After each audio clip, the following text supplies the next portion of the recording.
comentario del ingeniero Héctor Rodríguez Pimentel. Ya Iluminada está por aquí, pero vamos a escuchar el comentario del ingeniero. Gracias, Susana. Muy buenas tardes, colegas aquí en la mesa. Buenas tardes al pueblo dominicano. No habíamos hablado de que ahora uno se siente más liberado ya cuando se quitaron los parapetos aquí en cabina, que estaban puestos para prevenir el COVID, pero ya nos sentimos libres de COVID ya, y parece que también en el país, porque hay pocos ya afectados por esa terrible enfermedad que afectó el mundo. Señores, hay un titular de un diario de hoy que me llamó mucho la atención. Dice que la inflación tiene arrodilladas las economías del mundo. La inflación.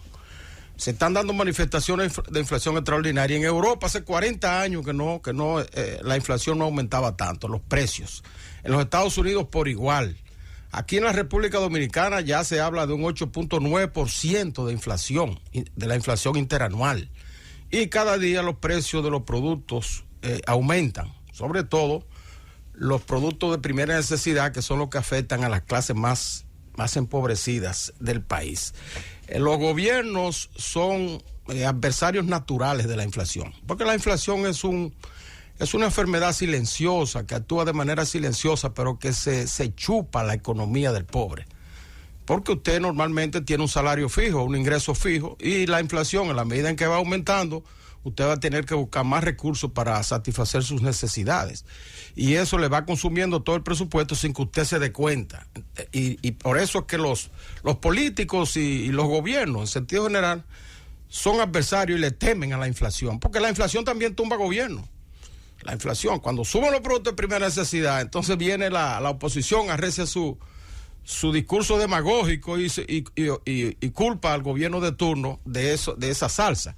Aunque todo el mundo sabe que ahora hay condiciones especiales para que se produzcan esas alzas de precios, son la pandemia primero, ahora la guerra de Ucrania, todo eso está aumentando. El petróleo todavía se mantiene en precios récord, por encima de los $100 el barril.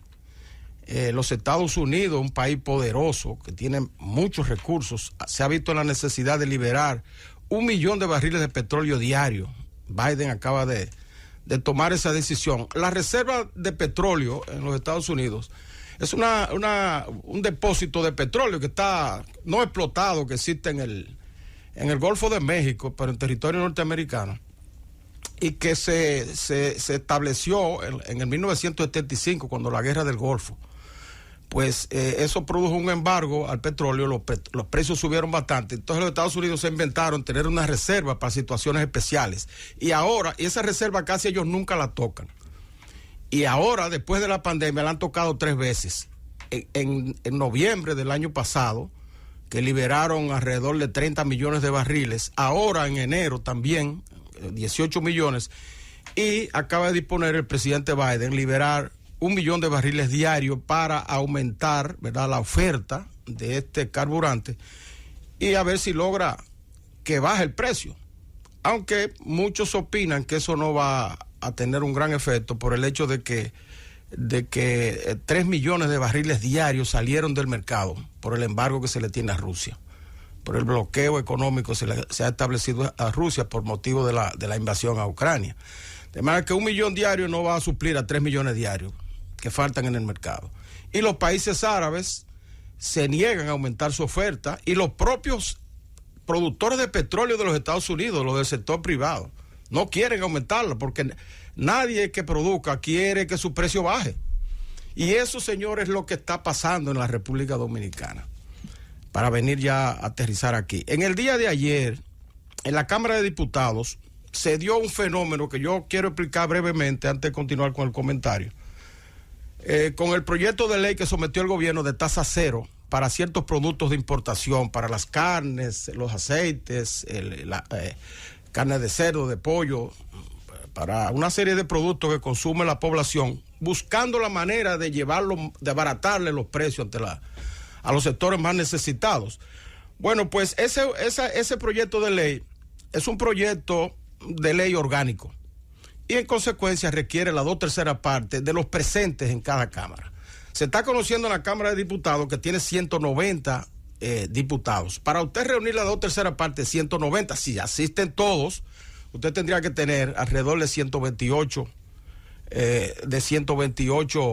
diputados a favor. Y el gobierno no tiene 128. La oposición ya de manera abierta está opuesta a ese proyecto, tratando bueno, haciendo causa común con los sectores productivos del país, que en esta ocasión se han unido todos en contra de ese proyecto de ley. Y hay un forcejeo en la Cámara.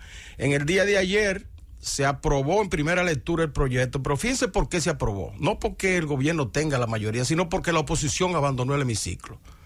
Había 162 legisladores presentes, de los cuales 99 eran del sector oficial, y 63 de la oposición.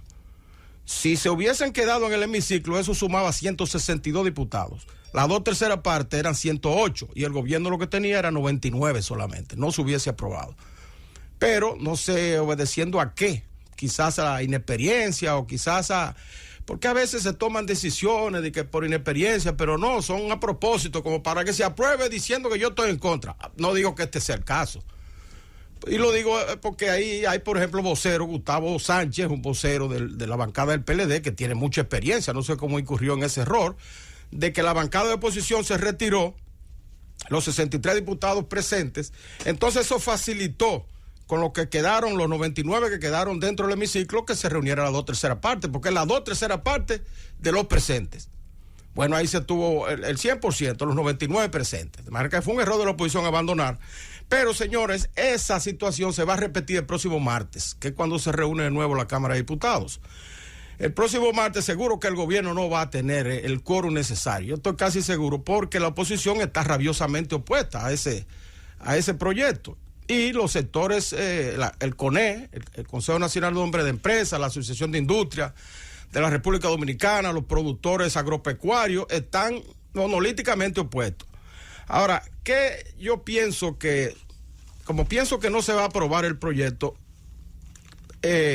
recomiendo al gobierno, señores, que retome la decisión, retome la facultad que tiene el INESPRE para importar alimentos. Así es que se ha hecho toda la vida en la República Dominicana. Cada vez que un producto sube demasiado de precio, el gobierno, para estabilizarlo, hace importación a través del INESPRE. Yo no sé por qué ahora se hace tan difícil.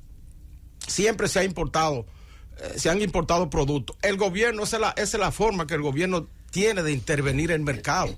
No para quebrar a los productores, porque el gobierno tiene que ser un aliado permanente de los productores nacionales, tanto agropecuarios como el sector industrial. Pero también tiene que defender a capa y espada el consumidor, el precio del consumidor. Entonces, cuando un producto escasea, el gobierno entonces interviene a través del INESPRE, pero ahora no quiere intervenir. No sé por qué. El INESPRE, el día pasado, cuando se produjo el asunto de la fiebre porcina, que aumentó considerablemente la carne de pollo, porque se desplazó el consumo hacia eso, el INESPRE reunió su consejo directivo y aprobó la importación, y hasta ahí la resolución. Pero a partir de eso no se ha ejecutado. El gobierno puede llegar a un acuerdo en caso de que este proyecto no se apruebe, con los sectores productivos y con el sector comercial, también el sector comercial, que es el que está más interesado en este proyecto de ley, en que se liberen de impuestos las importaciones de productos alimenticios. Llegar a un acuerdo con INESPRE. INESPRE hace las importaciones y se las transfiere por los canales que considere convenientes a los comerciantes. Que eso va a tener, sin lugar a dudas, un efecto importante en cuanto a la reducción de precios. Yo estoy seguro, porque aquí, señores, la industria nacional no es competitiva con los precios internacionales. No lo es, por una serie de condiciones. Nosotros queremos, por ejemplo, producir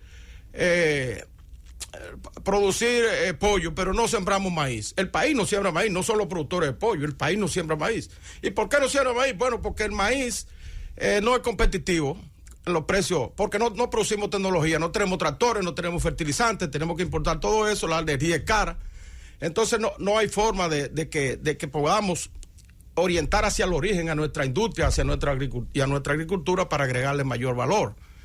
Entonces, eso provoca que estemos siempre, no tengamos forma de competir con los sectores importados. Entonces el gobierno tiene que reservarse eso siempre como una forma de intervenir en favor del consumidor, y INESPRE es la herramienta. como es la herramienta, por ejemplo, ahora del gobierno, que se está privatizando el transporte, vamos a decir, en el sentido de que están creando las rutas, pero la reserva del gobierno es la onza, no se le ocurra destruir a la onza, porque si usted le deja, señor, al capitalismo salvaje, ese que se llama, donde el capital es que prima, el consumidor se va a ver muy perjudicado. ¿O por qué usted creen que ha surtido efectos positivos sobre el mercado eléctrico Punta Catalina?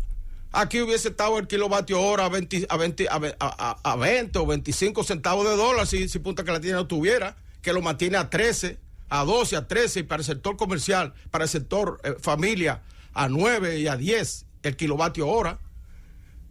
¿Por qué? Porque está Punta Catalina, que interviene el gobierno. De manera que nunca, el gobierno siempre tiene que tener una reserva para estos casos. Mire usted lo que está pasando con los maestros, o pasa con los médicos cada rato.